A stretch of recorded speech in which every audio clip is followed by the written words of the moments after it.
गुलाम भारत से आजाद हुए भारत का संघर्ष, बलिदान की गाथाएं, स्वराज का सपना, यह आधुनिक भारत का संकल्प है। संकल्प देश की अखंडता और एकता का।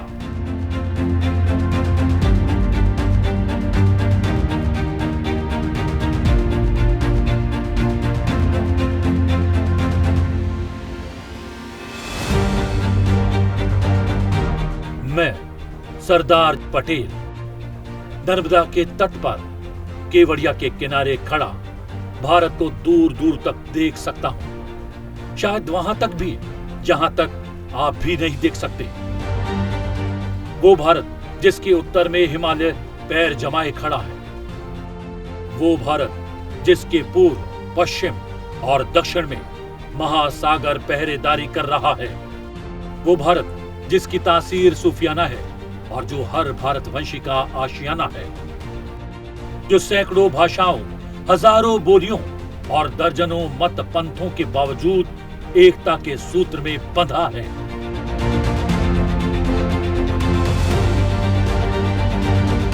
आसेतु हिमाचल, विस्तृत भूभाग पर फैला भारत भूमि का टुकड़ा नहीं बल्कि एक जीवंत स्पंदन है। विविध संस्कृति, वेशभूषा, खान पान, इतिहास की गहरी जड़ें, विपुल साहित्य, असंख्य बोली और भाषाएं, इन सभी की मिश्रित अभिव्यक्ति है भारत। विविधता में एकता और एकता में विविधता के सार तत्व को सहस्त्रों वर्षों तक स्वयं में समेटे रहने वाला ये देश दुनिया के लिए किसी आश्चर्य से कम नहीं। तमाम विविधताओं के बीच एकात्मता का गूंजता मंत्र हमारी विशिष्टता है।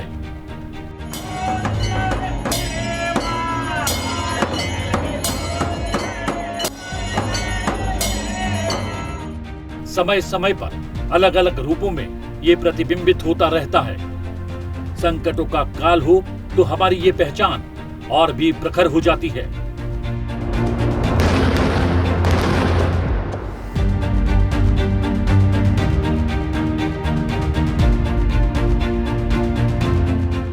उत्सव, समारोह और राष्ट्र को पहचान दिलाने वाले विशेष अभियानों में भारत की ये खूबी निखर कर सामने आती है।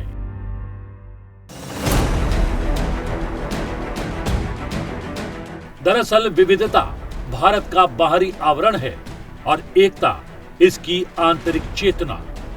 यही चेतना इसे एक रखती है और एकता को ठेस पहुंचाने वाले हर प्रयास को विफल करती है। इसकी नदियां, इसके पहाड़, इसके तीर्थ, इसके चेतना के वो बिंदु हैं जहां आकर भारत विचारों का कुंभ बनता है। एकात्मता की ये चेतना बनी रहे, जाति, भाषा, प्रांत और शूद्र राजनीति के कलुष आवरण से प्रभावित न हो, इसके लिए इस चेतना पर निरंतर ध्यान बनाए रखना जरूरी है।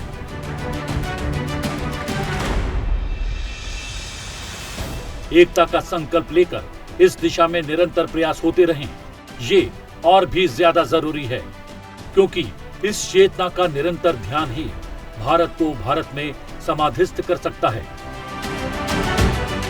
आदि शंकराचार्य जैसे महापुरुषों ने भारत की आध्यात्मिक एकता को, तो चाणक्य जैसे महापुरुषों ने इसकी राजनीतिक एकता के लिए जो महाप्रयास किए, वो भारतीय इतिहास में स्वर्णिम अक्षरों में दर्ज है।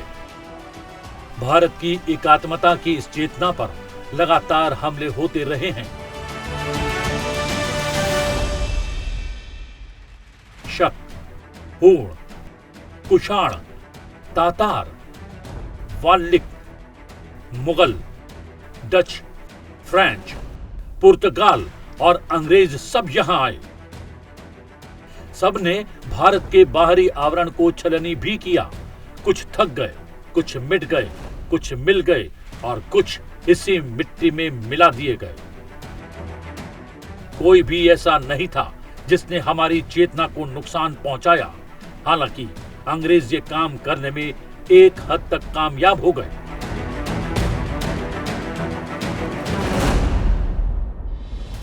अंग्रेजों ने भारत की एकता की चेतना पर लगातार प्रहार किए।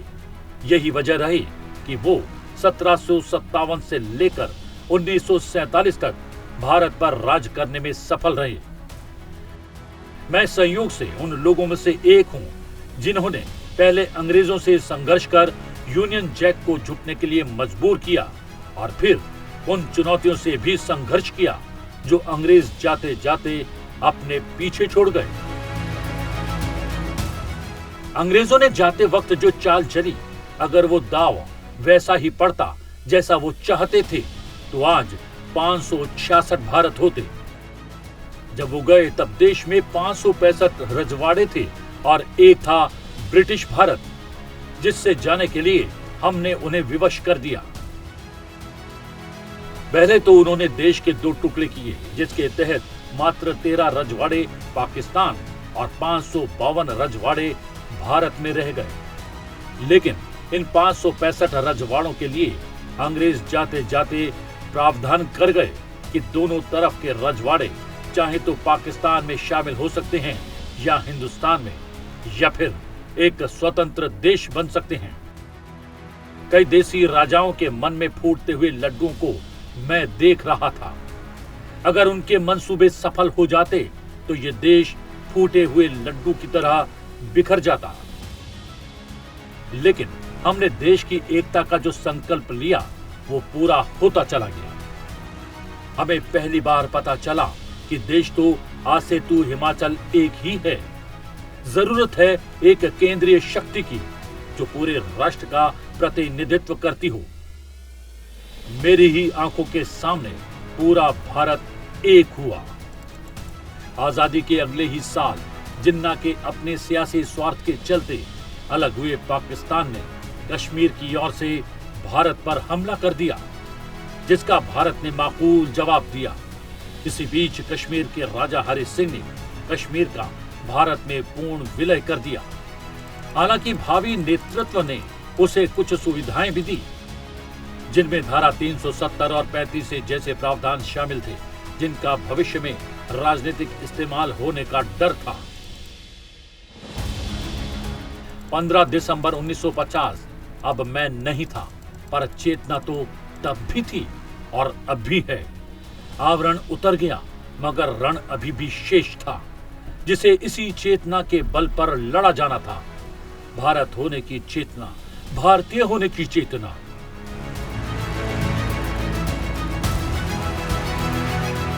चीन ने 1962 में हमला कर इस चेतना को नुकसान पहुंचाने की कोशिश की, मगर हिमालय ने उसका रास्ता वहीं रोक दिया। करीब 200 साल अंग्रेजों से संघर्ष करने के बाद हम जैसे ही आजाद हुए, वैसे ही हमें 2 तरफा घेरने की कोशिश की गई, लेकिन भारत की एकता को कोई नहीं तोड़ पाया। 1965 चीनी हमले के 3 साल बाद 1965 में पाकिस्तान ने एक और नाकाम कोशिश की।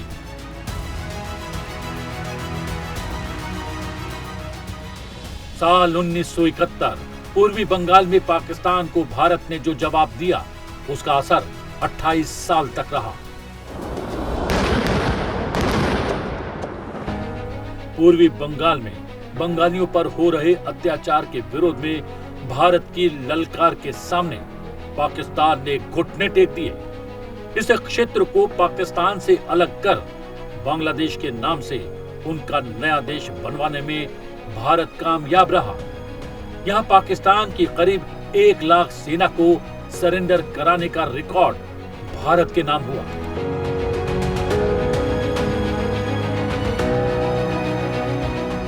अट्ठाईस साल बाद 3 मई 1999 इस बार पाकिस्तान ने चोटियों पर छिपकर हमला किया।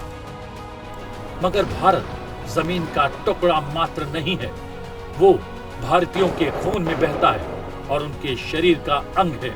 इस भाव ने चोटी पर बैठे शत्रु को भी नीचे से ही मार गिराया। मैंने इन सभी युद्धों का जिक्र इसलिए भी किया कि हर युद्ध के समय भारत की आंतरिक एकता और मजबूत होती गई।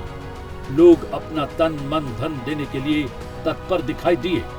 जो सीमा पर थे वो खून बहा रहे थे और जो सीमा पर नहीं थे वो युवा बह चुके खून की पूर्ति करने के लिए लाइन में खड़े होकर खून दे रहे थे। ये सभी युद्ध मात्र नहीं थे, बल्कि हर बलिदान ने भारत को और मजबूत किया।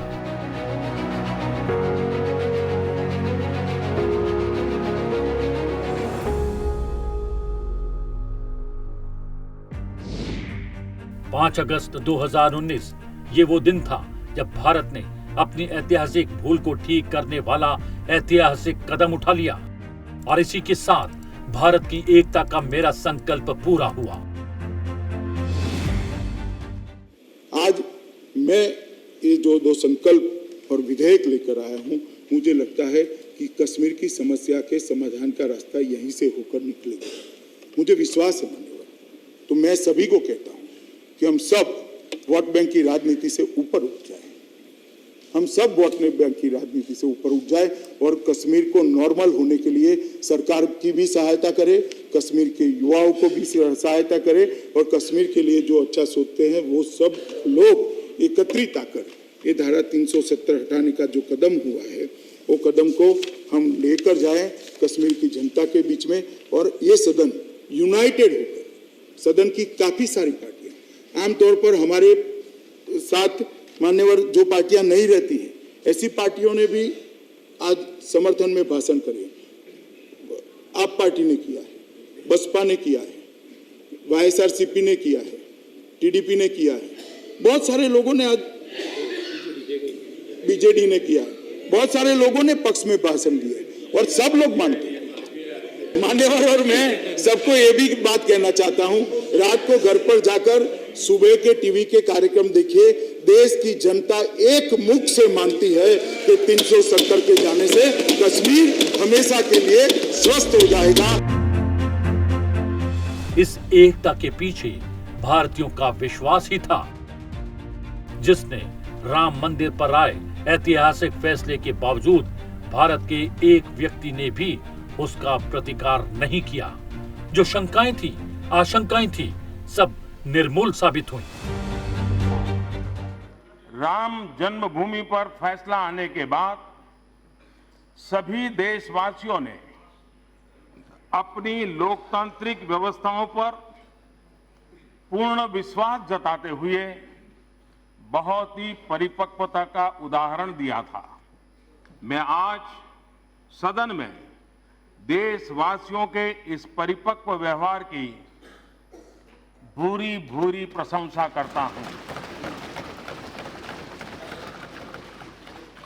माननीय अध्यक्ष जी, हमारी संस्कृति, हमारी परंपराएं हमें वसुधैव कुटुंबकम और सर्वे भवन्तु सुखिनः का दर्शन देती हैं।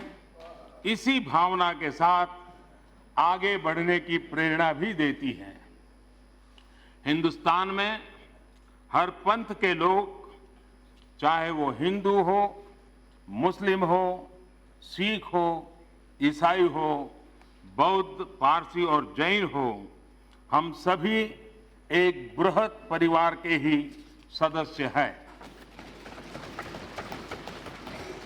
इस परिवार के हर सदस्य का विकास हो, वो सुखी रहे, स्वस्थ रहे, समृद्ध बने, देश का विकास हो, इसी भावना के साथ मेरी सरकार सबका साथ, सबका विकास, सबका विश्वास के मंत्र पर चल रही है। आइए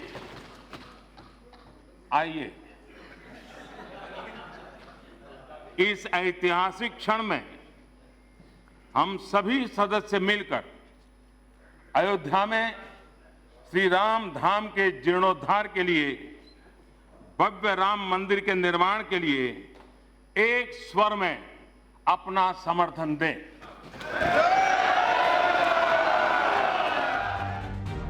और इस तरह 1528 से लेकर 2020 यानी पूरे 492 सालों से चले आ रहे अयोध्या विवाद से धार्मिक टकराव का बड़ा संकट हमेशा हमेशा के लिए समाप्त हो गया। अब जब भी भारत की एकता को सवालों की कसौटी पर कसा जाएगा, तो निश्चित ही राम मंदिर निर्माण की ऐतिहासिक यात्रा के साथ यहाँ के लोगों की लोकतंत्र के स्तंभों में निहित भरोसे की मिसाल दी जाएगी।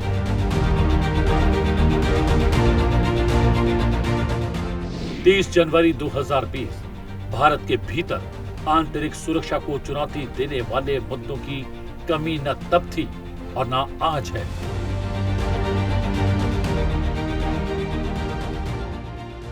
दरअसल मजबूत फैसले लेने के लिए राजनीतिक स्थिरता की आवश्यकता होती है, ताकि वो किसी आपात संकट के समय बड़े और कड़े निर्णय ले सके।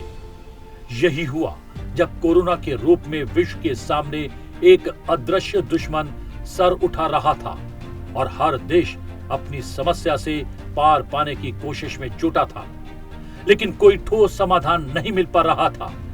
इसी बीच विकसित देशों ने भी हाथ खड़े कर दिए। तब ऐसे वक्त अपनी आबादी को सुरक्षित करने के साथ भारत दुनिया भर में 150 से अधिक देशों को कोविड-19 वैक्सीन की सप्लाई से मानव सेवा करते हुए सबके संकट का साथी बना। दुनिया के स्टैंडर्ड में तो हम काफी पीछे रहे। भारत में जैसी बीमारी पहुंचेगी, भारत पूरे विश्व के लिए बोझ बन जाएगा, ऐसा दुनिया सोचने लगी थी। लेकिन हमें भारत को आश्वस्त करना बहुत जरूरी था और इसलिए हमने भारतीयों पर विश्वास करते हुए, भारत के सामर्थ्य पर विश्वास करते हुए, इस संकट में हमें कोई मदद मिले या न मिले, हमें अपने पैरों पर खड़े होना है, वो एक अप्रोच लिया। और उसका परिणाम यह आया कि विश्व को जो लगता था कि भारत खुद ही बोझ बन गया, विश्व को लगने लगा भारत हमें बचा पाएगा। और हमने कहां से कहां यात्रा इतने कम समय में पार की। ये अपने आप में, जब इतिहास के पन्नों पे चीजों का एनालिसिस होगा 25, 50, 100 साल के बाद, भारत का ये कालखंड अत्यंत मानव जाति की सेवा का उत्तम कालखंड के रूप में जाना जाएगा। 2023 यहाँ केवड़िया के किनारे खड़ा जब मैं नए भारत को देखता हूँ तो संतुष्ट होता हूँ, ये देखकर कि दुनिया भारत की ओर देख रही है।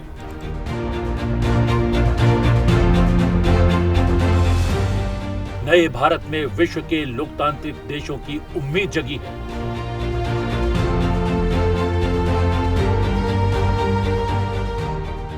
भारत की धरती पर बैठकर वो जिस तरह एक धरती, एक परिवार, एक भविष्य का सपना देख रहे हैं, निश्चित ही ऐसा भाव इसी भूमि से संभव है।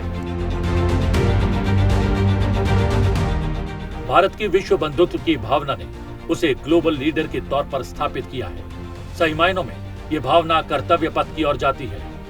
भारत अपने अमृत काल में प्रवेश कर चुका है। 2047 आजाद भारत का शताब्दी वर्ष होगा।